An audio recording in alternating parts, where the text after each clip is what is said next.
I get the need for showing a visual, being out there doing the die-in to do that, to show solidarity. I get it. Now, but it's not up to those young people, and shame on those grown folks for not doing their jobs. Now, that said, it would be beneficial to translate those kinds of actions, those performative demonstrations, into something that will be a tangible movement.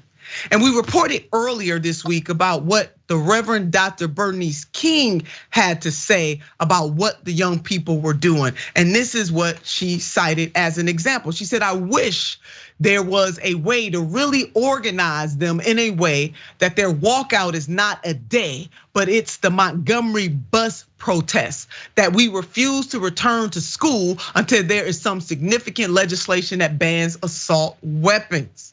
That makes a whole lot of sense. I mean, the Montgomery bus boycott was 381 days.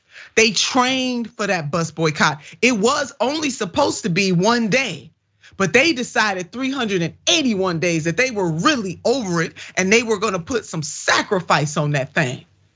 And that's what happened during that bus boycott. But man, your thoughts about what Reverend King is saying or encouraging the young people to do?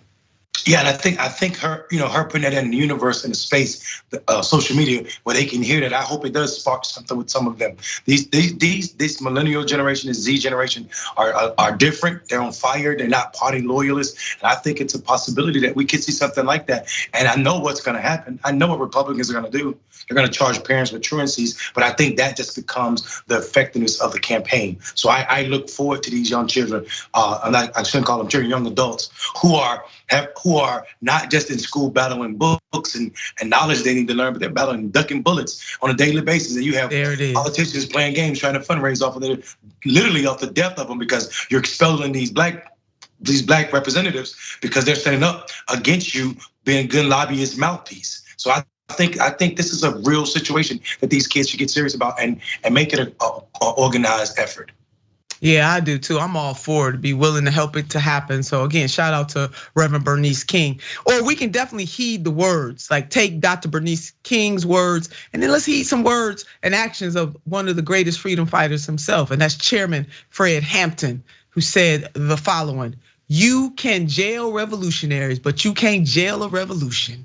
You might run a liberator like Eldridge Cleaver out of the country, but you can't run liberation out of the country. You might murder a freedom fighter like Bobby Hutton, but you can't murder freedom fighting.